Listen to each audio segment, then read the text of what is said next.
This is TWiT. Tuesday, I think, is going to be a big day for Google. Google took a nap in 2020. They didn't even bother doing Google I.O. They said, it's too much trouble. But they're going to do a Google I.O. The keynote is Tuesday. We will be covering it. We'll be streaming it live. Jason Howell will join me. What is that, 10 a.m., John, Pacific? Pardon me? And Jeff Jarvis. Oh, good. That's great. Jason Howell, Jeff Jarvis, and I will be sitting at this table watching the keynote with you. It's 10 a.m. Pacific. That's 1 p.m. Eastern Time, 1700 UTC. You can watch live at twit.tv/live. Sundar Pichai kind of telegraphed this in the analyst call a couple of weeks ago. He said, we've got a lot of interesting things. We got some big stuff to talk about. I think the nap time is over for Google. And I'm very curious. One of the things that's starting to leak now, normally they announced the new Pixel phones in the fall. Pixel 5, I didn't even bother because it was hardly any change. This one's going to be a bit different. We're already seeing design leaks. John Prosser, who is pretty good on these, leaked a design on his YouTube channel, Front Page Tech. He says these are the Pixel 6 and the Pixel 6 Pro. These are renderings. The front screen will go it is full screen, a very small hole punch for the camera, the front camera, very tiny bezels. There is an in-display fingerprint reader note. It's not the first we've seen. I mean, others have done this, but be interested to see how Google implements it. The back is two-tone. Camera module is the full width. It actually is the bar. And by the way, it's not a camera bump anymore. It's a camera bumper. That is a big raised bar on the back. Perhaps that's a flaw in the rendering. We'll have to see. And the Pixel Pro 6 includes a third rear camera not found on the Pixel 6. So it'll be interesting to see new capabilities. Google took some time off in 2020. The other thing we know is Google's going to do a custom system on a chip, including a custom processor. You mentioned that, Wesley. Is this Google looking at what Apple's done and saying, hey, we should do that too? Yes, and also not to knock Qualcomm, but their leaps have becoming shorter and shorter as they improved. And I'm not sure if you remember, I have a Pixel 2. I mentioned this in all out. Holy cow! Android, but a Pixel 2.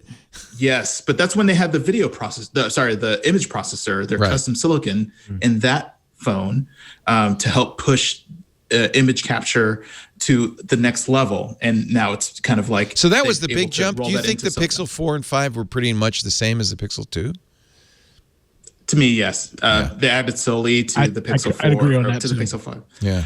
And so this is something that could actually help them leap into the next level of whatever they want to optimize. You mentioned the additional camera, so hopefully they're doing something with that optimizes it. But just from the design, it looks better than it's pretty. Any other phone out there. Not saying it looks like a lot better, but it looks different enough that you can say, oh, I know what that phone is. Right. All the previous Pixels were kind of like, they kind of blended in, especially if you threw a case on it. This is something, even with a case, it'll stand out, which in itself, regardless of what they're doing inside, is exciting for the Pixel line. It feels like not only Google take a nap in 2020, and you can explain that with COVID. Okay, fine. Although Apple certainly did not. Microsoft certainly did not, but Google seems to have taken that time to rest. But it also seems like they lost the guy who was behind their really innovative cameras. They were the best cameras out there. The Pixel, though, seems to have also lost its way. At first, it was a low-cost reference design for people who wanted to get the best Android experience. Then they started charging flagship prices for it. Then it started to become, that's the one with the best camera. But then they rested on those laurels. It seems to have really lost its way. So this would be a good time for Google to sit up and say, okay, we found the mojo. It was in Sundar Pichai's back room, and we're going to bring it out again. I want them to do that. We need the competition. Yeah, and they need even that if it's Microsoft good mentality. Yeah, they need that Microsoft mentality too of like taking a loss to get it in people's hands. It's one of those weird things where you have a lower end phone, not lower end, you have a lower cost phone. And I knew so many people that are like, that must be like a cheap phone because I'm paying $1,200 for a Samsung. I'm paying $1,200 for an iPhone. Why is this phone only $700? Whatever it's lacking, I don't want that. Like that's a general concept of average people that when you talk to them about, oh, have you looked at this Google phone? And they're like, no, because they think it's cheap. But then they try to raise the price and it's like, okay, well now you got these two tiers. Now you got too many options for somebody who's not market share dominant. Samsung can afford to have an S Plus, an S Lite, an S Gigabit, an S tablet, S Note. Like they can afford that leisure. Google cannot. Google needs to really hunker down and focus and produce a great phone again. Yeah. Yeah. I agree with you, Dan. Unfortunately, even if it is good, they also don't have a track record of continued success. So this also could be a blip where it is good, but that doesn't mean it's a trend, unfortunately. Yeah. Hopefully Apple's threatening these people. Hopefully, like what I said earlier, I just assume that all these companies are talking to each other, trying to form a Voltron. Like they need, like, look, we need to come together and have some semblance of fight to put up against what Apple's doing. Because Apple is creating a great wall that is impenetrable. And all these other companies are scrambling. Yeah, you better make your own chips. You better have your own sauce. That sauce better be good. You better consistently serve that sauce to try and climb out of this hole that Apple's put everybody else in. Because it's dangerous right now. Apple is smooth sailing with its mobility. And their computer's not so much. Microsoft, I built a PC. My PC is a baller. But now I got this little M1, you know what I mean? This little Mac Mini, and they try to pull me back in the game. You know what I mean? Because But can I say this? Now they trying to get me back. And I don't want to sound. I'm very excited about the M1. I'm very excited about Apple doing its own silicon. I feel like Intel's kind of talking about taking the big sleep. Intel hasn't done anything in years. But has Apple really? And it's early days, so maybe they will. But has Apple really done anything besides say we got our own silicon? I mean, they haven't really done anything that takes advantage of this. I feel like part of the problem is everything we've got right now is really faster than we need. It's fine. Okay, so your Pixel 2 is fine. It's 5 years old, but it's fine. I'll tell you from my point of view, because I can't. Well, I got an R6 back there, but I'm shooting on my R5, my Canon R5, and it shoots 8K. I have a AMD Threadripper. I've got an NVIDIA card in here. I've got 16 gig. Like I'm pretty maxed out. I got 128 gigs of RAM in this thing, and guess what? For 8K video, I still have to make proxies, and this thing chugs along, and it sounds like a jet engine. With this Mac Mini, by itself, using Apple software, I can actually import 8K raw video, and it's not smooth, but it works. And I don't have to do anything to chop it up and use it to work. Like that's power for my case use. For somebody, even my R6, the files are so large. My PC, I have to do certain things to make it run right. But whatever they've got going on, all this hand shaking that they're doing inside of this little thing, it even works on my iPad better than it does on my computer. Now, I can still edit it on my computer. I know the workarounds. I know how to do it. I know how to get the job done. But this little thing has impressed me with just my case use of that. Like, I just take this raw footage out that's huge, and it just works on this machine. I don't have to do anything. Like, it just works. So they're doing something. It's quiet. Yes. It's not hot. Like, my Intel Mac was... You could cook an egg on it. And it was I'm not. Believe me, I was excited, and I still am about the M1 and what Apple will do with this going forward.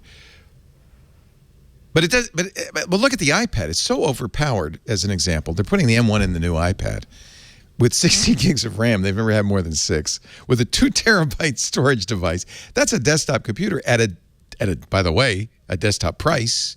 You got a desktop in your hand, Uncle. But it's running iPad OS. But it's like, I don't think people are going to get the benefit of it.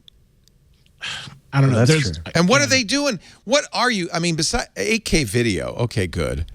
I'm just saying. I use my iPad to edit videos sometimes too, and edit photos and things like that. And now I got a thing with 50 megapixels. Like it's big. They're big files and certain things that you do on them. Okay, you don't understand the TikTok social media world of today. Okay? I don't. You're right.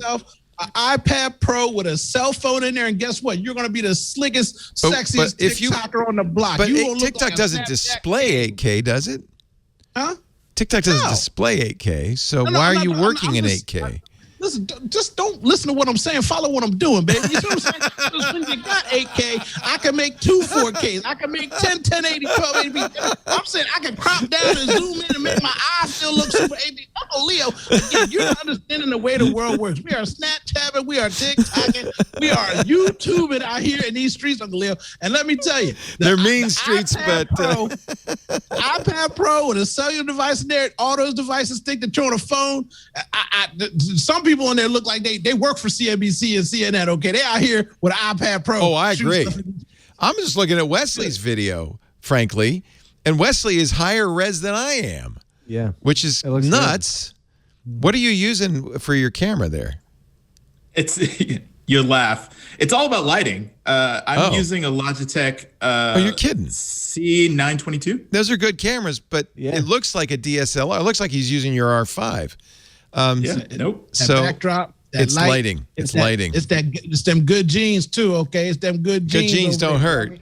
You They don't don't have hurt. the tie on like we don't have Oh. the tie on like Dapper Dan, but we doing all right in these streets. You know what I'm saying? We doing all right. This is the best looking panel we've ever had, I have to say. You ain't never lied. Oh my God. Anyway, I'm excited about Tuesday.